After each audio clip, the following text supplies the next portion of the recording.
nayo, but then the life that I had initially yalikuwa ni magumu sana. was so difficult. Kabla sijaokoka, Before coming to salvation, yalikuwa maisha magumu. it was a very difficult life. Maisha yasiyoeleweka mwanzo wala mwisho. A life that you never knew the beginning and the end. Nilikataa maisha ya baba yangu. I refused the life of my father. Nilikataa maisha ya mama yangu. And I refused the life of my mother. Kwa kuona wana maisha, because I saw they had a life ya kutokujishughulisha, of not getting any concern. Hawana kuendelea mbele. They are not progressing. Hawana kuendelea mbele. They are not progressing. Hapo nyumbani tuko mara mbili. We are divided at home. Hawa wanaendelea na hawa hawaendelei. There are some who are progressing and the others are not progressing. Na hawa hawaendelei. There are some who are progressing and the others are not progressing. Bwana Yesu asifiwe sana. Amen. Nikakataa haya maisha ya baba yangu. yangu. So I refused the life of my father. Nikakataa maisha ya baba yangu. And I refused the life of my father. Nikatamani ningezaliwa kule upande wa baba zangu wadogo. And I desired that had I been born to my uncle's kabisa hiyo. In fact, I desired that. Hata nikasema kama Mungu angejua. And I said, if God had known, kama Mungu angejua, had God known, ningezaliwa kwa baba zangu wadogo. I would have been born by my uncle. Lakini hata hivyo, but all the same, nitawaiga wao. I'm going to copy them. Bwana Yesu asifiwe sana. Amen. Sasa wakaanza kuniona. So they began sewing me. Mimi nanunua kuku. I was buying chicken. Kuweka nyumbani. Putting them at home. Nanunua mbuzi. I'm buying goats. Naweka nyumbani. I put them at home. Wakifikiri, thinking that mtoto huyu, this child, atakuja kufaa hawa wazazi. Is coming to benefit the parents. Kumbe si hivyo. And that was not the case. Nashindana na baba yangu. I was competing against my father. Namuonyesha baba yangu. I am showing my father.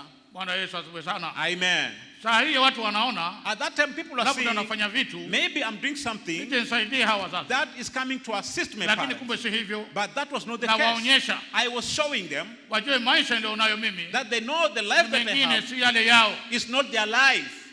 Mengine si yale yao. It's not their life. Nikaona baba ana mbuzi 7. So I saw that my father had 7 goats. Na mimi na 38. And I had 38 goats. Nani baba? So who is the father there? Between me and him. Bwana Yesu asifiwe sana. Amen. Nikaona yeye ana 7. I saw that he had 7 goats. And I have 39 goats. Sasa aliye baba ya mwenzake ni nani? So who is the father to the other there? Waka wanafurahi. So they were rejoicing. Ukitokea tatizo, anything coming up, napeana hiyo mbuzi. I just give them a goat. Matatizo yale yanaondoka. And that problem goes away. Basi wanafurahi. So they were rejoicing. Na hiyo ndio ilikuwa natafuta sasa. And that was the thing I was seeking. Kitu cha kukinga something that was matatizo kiweka hapo nyumbani. Something that was opposing any problem coming to our home.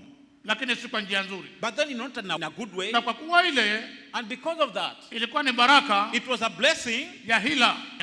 A blessing that was coming through pretense. Bwana Yesu asifiwe sana. Amen.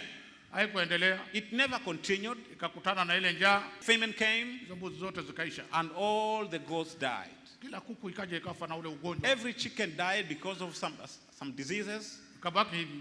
And I remained with nothing. Bwana Yesu asifiwe sana. Amen. Maana baraka hii ilikuwa inakuja vibaya. Because the blessing was coming but not in a good way. Na baba yangu. A blessing that was coming in a way to compete with my father. In a way to compete with my father. Na baba yangu. In a way to compete with my father. Sasa nikaja nikaokoka. So I came to salvation later. Nikasikia hayo mafundisho. I had those teachings. Nikajua kumbe mimi. So I got to know that nilikuwa nashindana na baba yangu. I was competing against my father. Simwambii. I was not telling him. Wala simwambii mtu. Because I'm not, and in fact I was not telling him. I was doing that. Nimewapita hapo nyumbani. I was above them at home. Lakini kwa njia mbaya. But then in a bad way. Kuona mimi. Seeing myself. Nina akili kuliko wao. That I had a lot of understanding than them. Sikujua kila kitu kilienda wapi. I never knew where all those things went. Nikaona ukavu ambao sijauona. I saw some drought that I never saw before. Lakini baada ya kuokoka, but after coming to salvation, nikasikia mafundisho. I had the teachings. Sasa nikaanza kufurahia sasa. Now I began rejoicing. Wanasema ukitaka vitu, they say if you want anything, peana vitu. Then you give things. Ukitaka vitu, if you want things, peana vitu. Then you give things. Tumika kwa Mungu. Serve to God. Bwana Yesu asifiwe sana. Amen.